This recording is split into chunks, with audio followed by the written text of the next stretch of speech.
states and a union territory in southern and eastern India. 824 assembly seats, 2,70,000 polling stations and close to 187 million voters. The largest electoral exercise in the country since the coronavirus pandemic. The most crucial poll season since the general elections 2 years ago is all set to begin on 27th of March. So will the incumbent chief ministers of the 4 states and former Puducherry CM V. Narayanasamy get another chance? Or will they face a backlash after being in power for 5 years? Incumbents or anti-incumbency? Who or what will rule the ballot? The outcome of these electoral battles will not only decide the fates of politicians and their parties, it will also be a judgment on incumbency in the backdrop of a public health and economic crisis.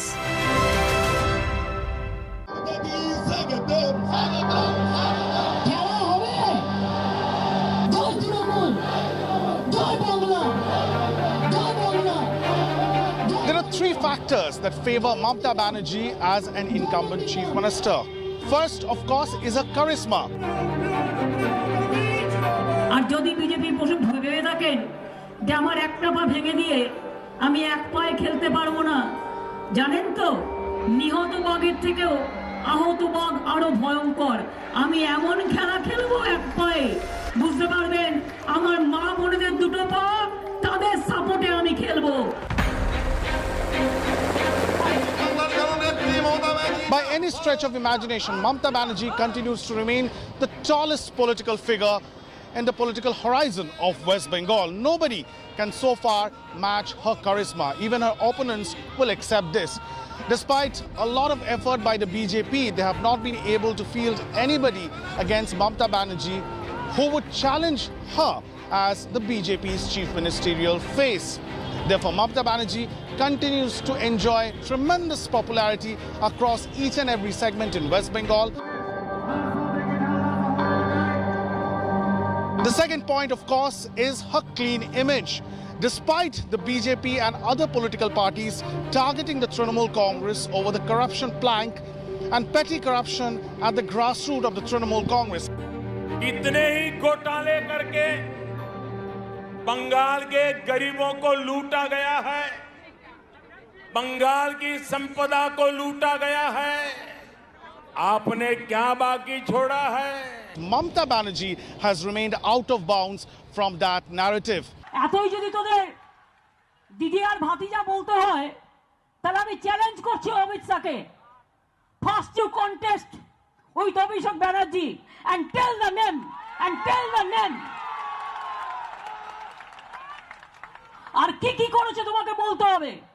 আর তা নালে মনে রাখবে তোমার ছেলেও কিন্তু এই করাপশনের charge থেকে রেহাই পাবে না। তোমার ছেলেকে তুমি লুকিয়ে রাখবে আর অন্যদের গালাগালি দেবে, এটা চলতে পারে না। Nobody has been able to pin her down as far as corruption allegations is concerned. Her personal image continues to remain clean.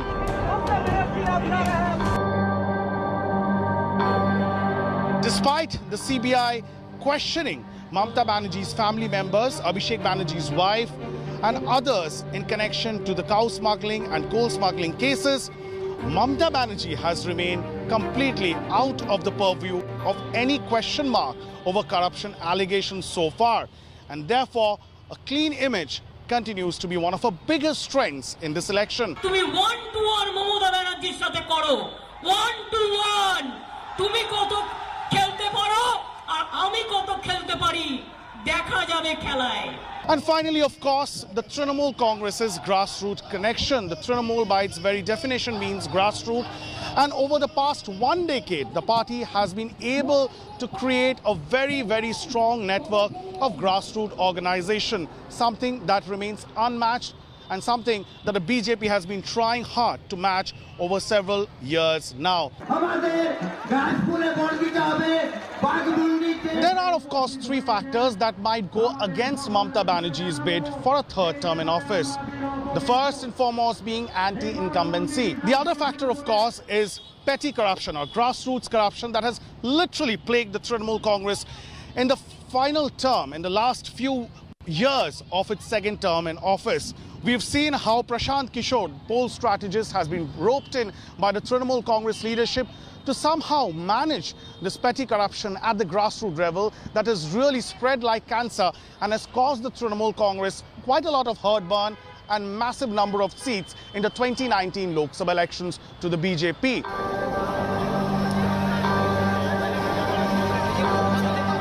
And of course, the most important factor of all that might go against the party is the constant bickering and infighting and factional clashes that have riddled the party over the last few years. And that too, once again, boils down to some amount of corruption and the kind of leadership fight that we have seen. And this was pretty evident when the 294-seat candidate list was announced by Mamata Banerjee at one go, with several leaders from within the party who have been deprived the ticket this time around due to lack of performance or corruption allegations coming out in open and speaking out against the party, with many even taking the extreme step of jumping and joining the BJP.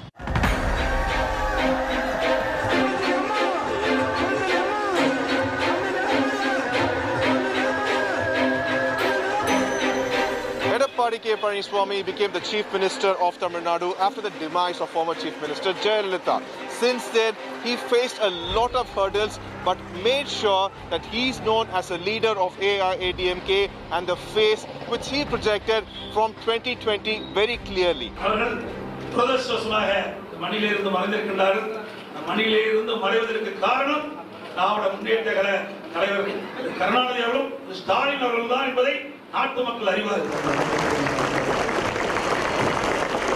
Now, there are certain aspects which could go in favor in his 4 years rule, or should we say the way he survived this actual fight to become and be the Chief Minister of Tamil Nadu. The first and foremost thing AIADMK claims is the governance which the Chief Minister has provided so far, and the second one is about maintaining law and order in the state. And the third one, very important and prompt one, is about how Tamil Nadu and the Tamil Nadu government handled the pandemic situation. Time and again, AIADMK claims that they have done a very good job, and that's the reason they could keep the positivity case number per day under 1,000. In the coronavirus, நோய் குணமடைவதற்காக இன்றைக்கு தடுப்பூசி கண்டுபிடித்தவுடன் தமிழ்நாட்டில் அனைத்து மக்களுக்கும் அரசாங்கத்தினுடைய செலவிலேயே அனைவருக்கும் தடுப்பூசி போடப்படும் என்ற செய்தி இந்த நேரத்தில் தெரிவிக்கிறேன்.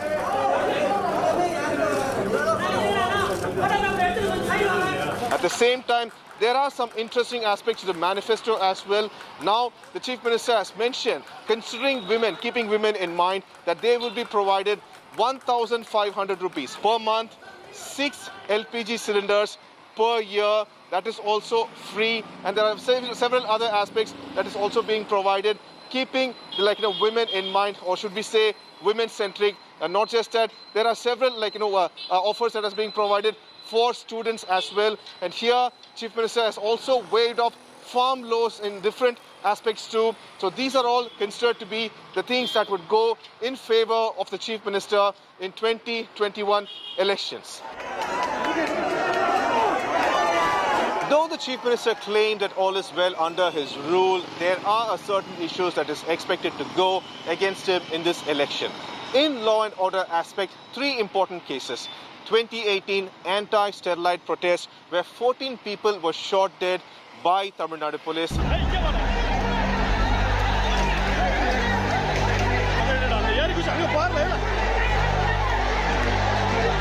Without command, they will not open fire like this. This is criminal negligence. 2019 Pollachi sexual abuse atrocity case where allegedly AIADMK members were involved.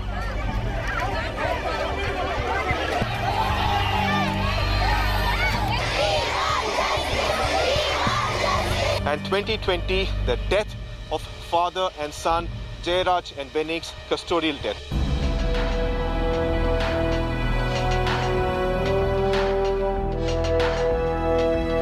The Tamil Nadu government is shielding the culprit.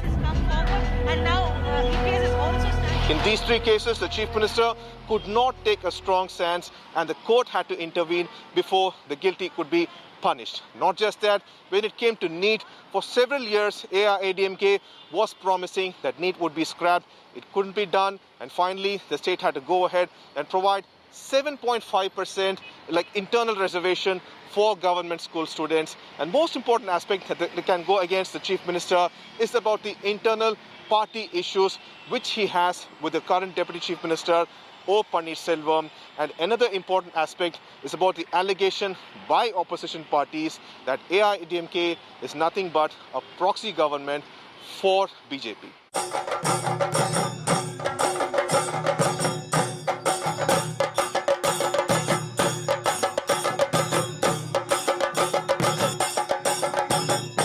In Kerala, the general trend is that we see alternate governments coming to power every election. This time around, the LDF government is facing this most important election, sounding very confident that they are coming back to power in the state. Now, there are three important factors which could well play in favor of Chief Minister Pinarayi Vijayan and the Left Democratic Front government in the state. First and the most important is the role of Chief Minister and the government in particular as a crisis management system, as a viable crisis management system.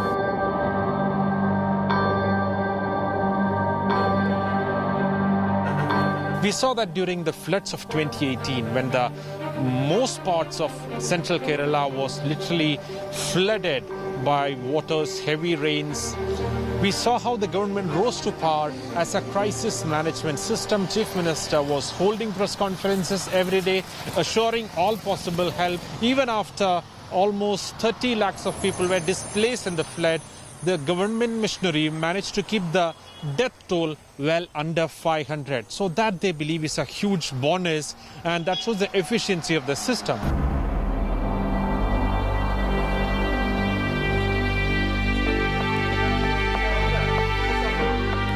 We saw a similar crisis management when the COVID-19 pandemic emerged, even as the numbers kept on increasing and the death toll kept on increasing across the country during the initial stages, and towards the mid-May and June period, we saw the cases steadily on the decline in Kerala.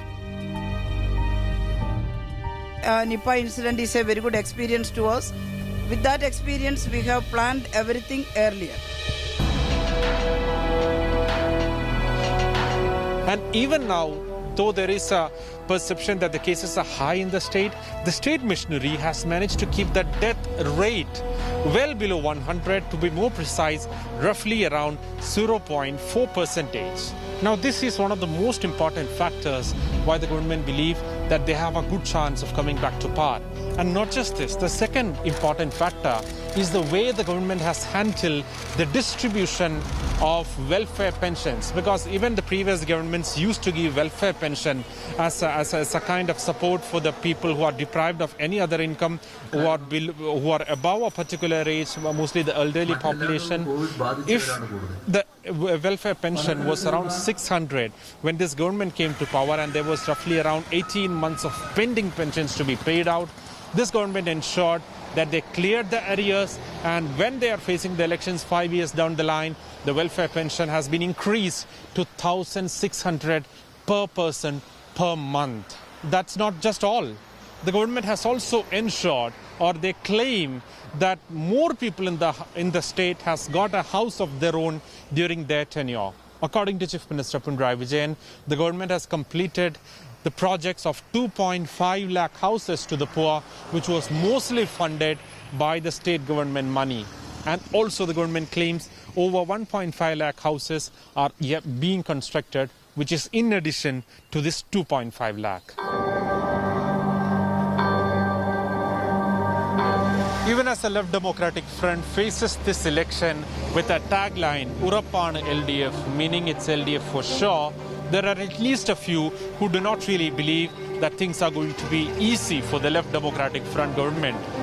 Political experts believe that there are a few things which could work well against the favour of Chief Minister Pinarayi Vijayan. The first and the most crucial will be the suspected involvement of high-profile government officials and people linked to the LDF and other left parties in the infamous gold smuggling case.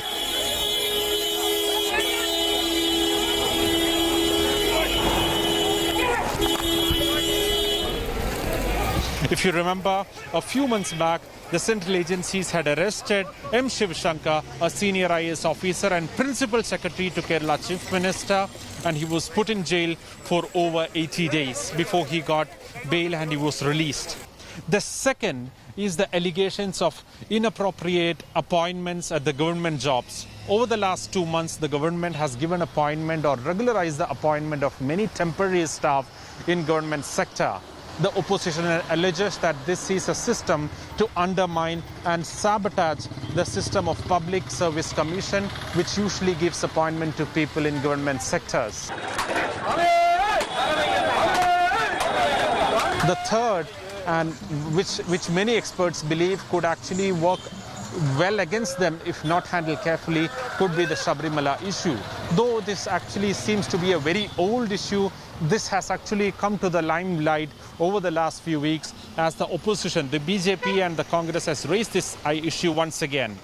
The State Minister for Devasam Kadagampalli Surendran expressed regret over the incidents that happened in the temple during the 2018 festive season, which saw massive protests and clashes between protesters and police and also from other groups. And once again, this issue could well be raked up ahead of the election, keeping the CPIM and the Left Democratic Front in a tight fix on whether or not they stand by their previous decision.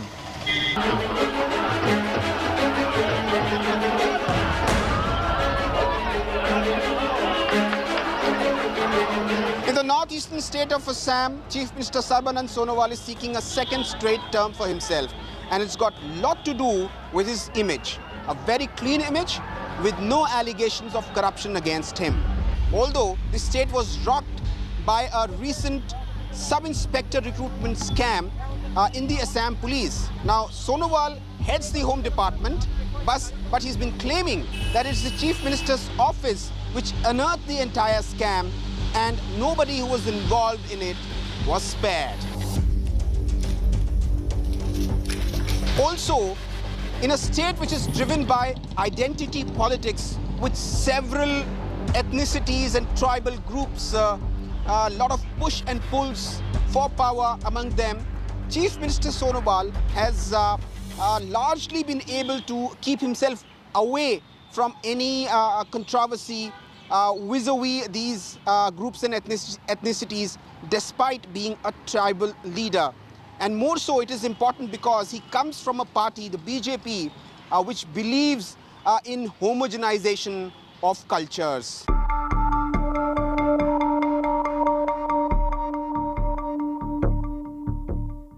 And lastly, in a state which has some 20% Muslim population, Chief Minister Sonowal has handled the minority affairs quite effectively and dealt with their issues in a very sensitive manner. And that's the reason why Chief Minister Sonowal has this mass acceptability cutting across different social spectrums in the state.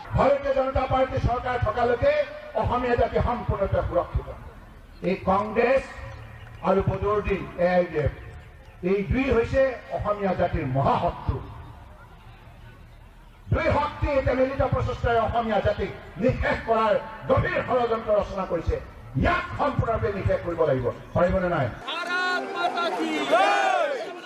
Bharat মাতা কি জয়! The 2021 elections will not be easy for the BJP, and Chief Minister Sonowal faces a number of stumbling blocks. To begin with, there is this anti-incumbency on the ground, largely to do with the failures to deliver on the promises which the BJP had made. Remember, in 2016, BJP had romped home, riding high on its slogan, Jati, Mati and Bheti, projecting itself as the savior of Assam's culture. But come NRC, there was a lot of anger on the ground, the manner in which it was conducted, and a large population was left out of the NRC. And then came the CAA. Massive protests rocked the state, particularly the upper Assam region, because of the CAA which the BJP brought in. So that anger is still simmering. Remains to be seen as to how much or will it impact BJP's poll prospects? अभी आसाम को हमने बाढ़ मुक्त बनाना है, आसाम को घुसपैठियों से मुक्त बनाना है, आसाम को हिंसा से मुक्त बनाना है और आसाम और समग्र उत्तर पूर्व को देश का सबसे बड़ा जीडीपी कंट्रीब्यूटर भी बनाना है. There is this tea gardens issue, which is dominant in this election. BJP had made a number of promises to the tea garden workers and the tea tribes in 2016. It had promised them a handsome increase in the daily wages. It had also promised to include some of the tea tribes in the scheduled tribe list and also promised them land pattas, ownership of land. But none of these promises have been fulfilled so far, except for a meager hike in the daily wages of the tea garden workers just ahead of the assembly polls. So that anger among the tea tribes, which influence at least 3 dozen constituencies in the state, particularly in the upper Assam region. So that damage can also play a role in BJP's poll prospects. Finally, Chief Minister Sonowal faces a big challenge against his Finance Minister Hemant Biswa Sarma, a big name in Assam politics. He is considered to be as the chief architect of BJP's electoral successes in the northeast states, and also he's considered very close to Home Minister Amit Shah. Hemant Biswa Sarma's clout in Assam has grown over the past 5 years, and he poses a big challenge to Chief Minister Sarbanand Sonowal and his prospects of becoming Chief Minister for the second time. And that's the reason why the BJP has so far not announced who will be the Chief Minister of Assam if BJP is voted to power in 2021 this time.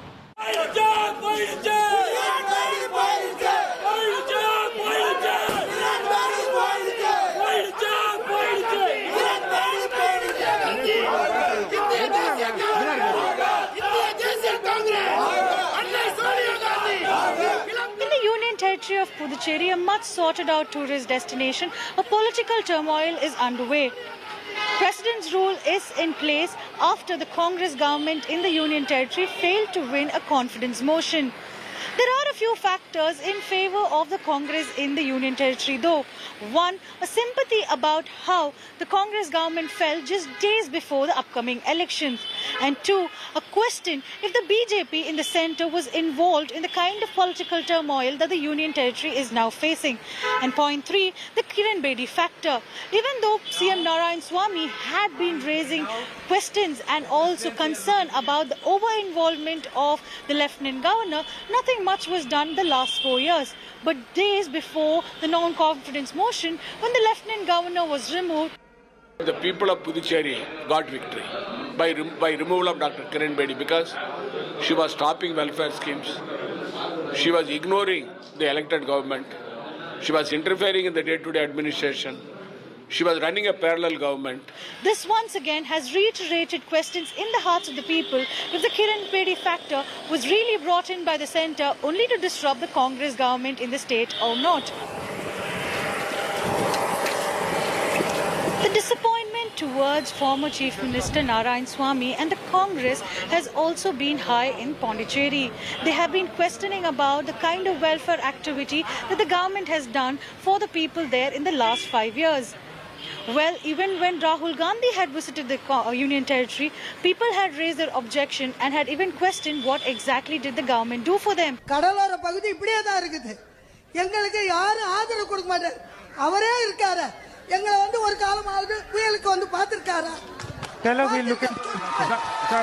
that time, during cyclone, sir, never cyclone, I came and visited the area.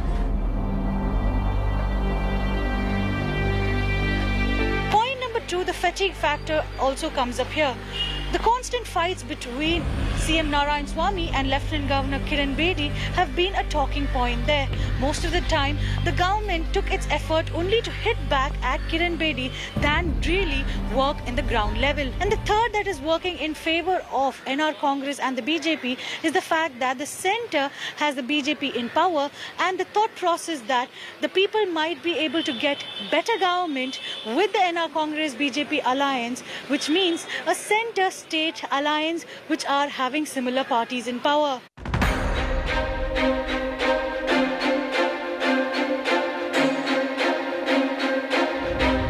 Hi everyone, Preeti Chaudhary here. Hope you like this video. For latest news and analysis, like and subscribe to the India Today YouTube channel. And don't forget to press the bell icon to stay updated. Thank you for watching.